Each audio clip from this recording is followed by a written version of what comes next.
So guys, video में आगे बढ़ने से पहले हमारे वीडियो को लाइक कर दीजिए। उसके बाद चैनल को सब्सक्राइब करके बेल नोटिफिकेशन को ऑल पे क्लिक करके ऑन कर लीजिए।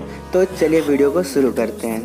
हाँ दोस्तों, 12वीं कक्षा के फिजिक्स में आज का जो टॉपिक होगा वैद्युत बल की गुरुत्वाकर्षण बल से तुलना, comparison of electric field to gravitational force.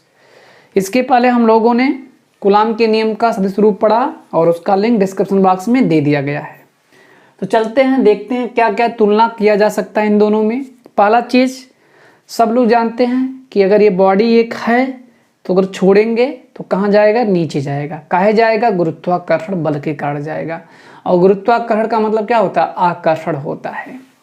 तो एक बात स्पष्ट होती है कि गुरुत्वाकर्षण बल में केवल और केवल एक फोर्स होता है, उसे हम लोग क्या कहते हैं? अट्रैक्शन। कभी ऐसा नहीं है कि भैया तू दूर चला जा मुझसे, नहीं। हमेशा गुरुत्वाकर्षण बल आकर्षण बल के रूप में होता है, ठीक है ना। ये पहला हो गया।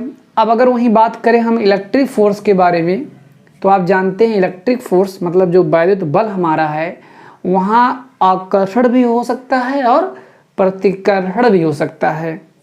तो पहला तुलनात्मक अध्ययन जो आपके सामने आ रहा है, लिख सकते हैं कि इसके निम्नलिखित तुलनात्मक अध्ययन है।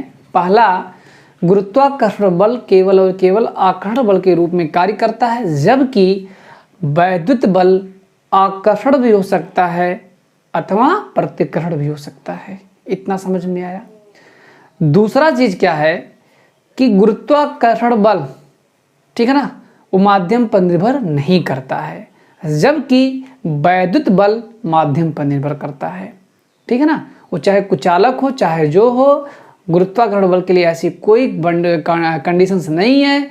आप कह सकते हैं कि गुरुत्वाकर्षण बल माध्यम पर निर्भर नहीं करता है, जबकि वैद्युत बल क्या होता है? माध्यम पर निर्भर करता है। तीसरा है कि Fe is greater than Fg। Competition exam में बहुत आते रहते हैं कि सबसे प्रबल फोर्स कौन होगा, तो आप कह सकते हैं electric force is greater then gravity force. और इसका डेरिवेशन, इसका सिद्धकरण आपकी किताब में कर दिया गया, ठीक है ना। कर लीजिएगा। कैसे करेंगे थोड़ा सा हम आपको हिंट के तौर पर बता दे रहे हैं। आप क्या करेंगे? तुलना करेंगे। एक हो जाएगा इलेक्ट्रिक फोर्स और एक हो जाएगा ग्रेविटी फोर्स। आप या तो इलेक्ट्रॉन के लिए कर लीजिए या तो प्रोटॉन के लिए कर लीजिए, ठीक है ना। तो यहाँ से क्या होगा? इलेक्ट्रिक फोर्स के लिए क्या होता है फार्मूला? 9 × 10 के पावर 9 Q1/Q2 R²। जो दूरी उसकी होगी वही दूरी उसकी होगी। और यहाँ Fg इक्वल, ठीक है ना, कितना होता है? कैपिटल G 6.67 10⁻⁻11 m1 और m2 बाई क्या होता है? R²। इतना हो गया। अब सपोज करते हैं हमारा इलेक्ट्रॉन चार्ज है, तो Q1 बराबर Q2 बराबर 1.6 10⁻⁻19 कूलाम और M1 बराबर M2 बराबर 9.1 10⁻31 kg, ठीक है ना। ये इलेक्ट्रॉन के लिए हम प्रूव कर रहे हैं। तो इस चीज़ को आप लोग क्या करेंगे? Fe में इसको रख देंगे तो आप पाएंगे क्या? Fe इक्वल 9 10⁻9 और Q1 Q2 1.6 10⁻⁻19 का स्क्वायर होगा, R² ऐसे रहने दीजिए।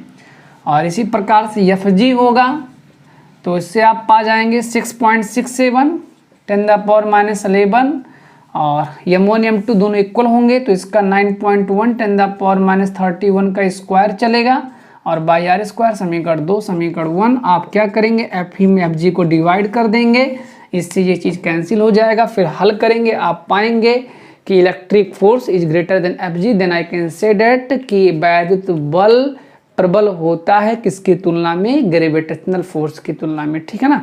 तो अब चलते हैं, हम लोग अगला हेडिंग पढ़ेंगे, वैद्युत बल रेखाएं। तो इस चीज़ को आप लोग, ठीक है ना, कर लीजिएगा। नहीं कर पाइएगा तो हमको आप कमेंट करिएगा, हम फिर से कर देंगे, ठीक है ना। हालांकि आप लोग अब 12 में पहुँच चुके हैं तो ये सब कर सकते हैं। हाँ, तो डालेंगे हेडिंग आप लोग क्या? वैद्युत बल रेखाएं। तो चलिए वैद्युत बल रेखाओं के बारे में भी जान लेते हैं।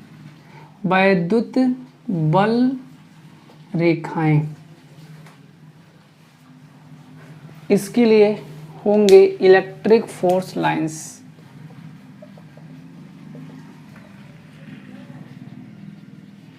ध्यान दीजिएगा, जिस प्रकार से हम लोग क्लास 10th में चुंबकीय बल रेखाएं पढ़े थे, उसी प्रकार से यहाँ हम क्लास 12th में पढ़ेंगे इलेक्ट्रिक फोर्स लाइंस। अब वहाँ क्या था, चुंबक था तो चुंबकीय बल रेखाएं थे, यहाँ आवेश होगा तो कौन सी रेखाएं होंगी, वैद्युत बल रेखाएं होंगी। तो कहने का मतलब क्या है कि वहाँ भी काल्पनिक था तो यहाँ भी काल्पनिक हो, इसको हम देख नहीं सकते, कल्पना कर सकते हैं, ठीक है ना। तो वैद्युत बल रेखाएं वे काल्पनिक रेखाएं होती हैं जो वैद्युत क्षेत्र की दिशा का लगातार क्या करती हैं, प्रदर्शन करती हैं। जैसे मान लेते हैं हमारे पास एक चार्ज प्लस क्यू हो गया और एक चार्ज क्या हो गया, माइनस क्यू हो गया। अब यहाँ से क्या होगा कि ये बल रेखाएं ऐसे क्या होंगी, चलती रहेंगी, एक सिरे से शुरू होंगी और दूसरे सिरे पर क्या हो जाएंगी, वो खत्म हो जाएंगी। इस प्रकार से यही वैद्युत बल रेखाएं अपनी दिशा का क्या दिखा रही हैं, प्रदर्शन कर रही हैं। हम कि वैद्युत बल रेखाएं वे काल्पनिक रेखाएं होती हैं जो वैद्युत क्षेत्र की दिशा का लगातार क्या करती हैं भैया, प्रदर्शन करती रहती हैं, ठीक है ना। तो इस प्रकार से इस चीज़ को आप लोग क्या करेंगे, ड्रा कर लेंगे। जितना आप बनाना चाहिए बना लीजिए, ठीक है ना, कोई दिक्कत नहीं है। हाँ, प्लस से निकलती हैं और माइनस पर क्या करती हैं भैया, प्रवेश भी करती हैं। तो आइए, यही तो इसकी दिशा है, डायरेक्शन आपको दिख रहा है ना, पॉजिटिव टू इंडिकेट किधर कर रहा है, माइनस की तरफ कर रहा है।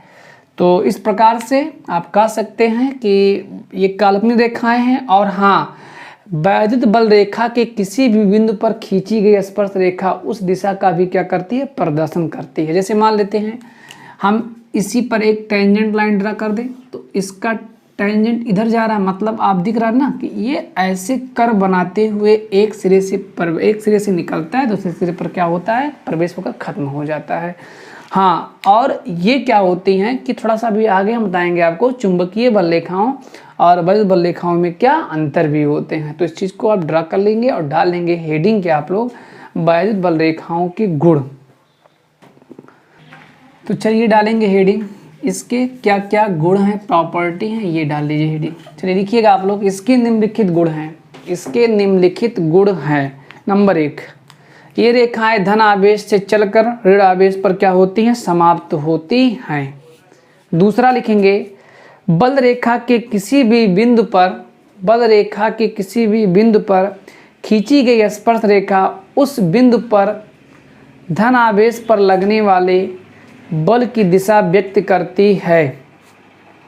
तीसरा है, कोई दो बल रेखाएं एक दूसरे को कभी काट नहीं सकती। आइए इस चीज़ को बता दे रहा हूँ। जैसे एक बल रेखा ये, एक बल रेखा ये, ऐसा कभी भी पॉसिबल नहीं है। जैसे मान लेते हैं एक लाइन है AB और ये CD है। अब इस लाइन का टेंजेंट इधर जाएगा और इस लाइन का टेंजेंट इधर जाएगा। बताइए, एक ही बिंदु पर क्या दो डायरेक्शंस पॉसिबल हैं? नहीं पॉसिबल हैं। तो इस प्रकार से हम कह सकते हैं कि दो बल रेखाएं एक दूसरे को कभी काट नहीं सकती हैं। हाँ, लिखेंगे अगला पॉइंट, ये रेखाएं खिंची हुई लचकदार डोरी की तरह लंबाई में सिकुड़ने का प्रयास करती हैं। इससे स्पष्ट है कि विपरीत आवेशों में आकर्षण बल होता है। तो इस प्रकार से हम लोग वैद्युत बल रेखाएं भी खत्म कर चुके हैं। अगला जो हेडिंग होगा वो वैद्युत क्षेत्र का होगा। चलिए चलते हैं, तब तक के सभी दोस्तों से नमस्कार।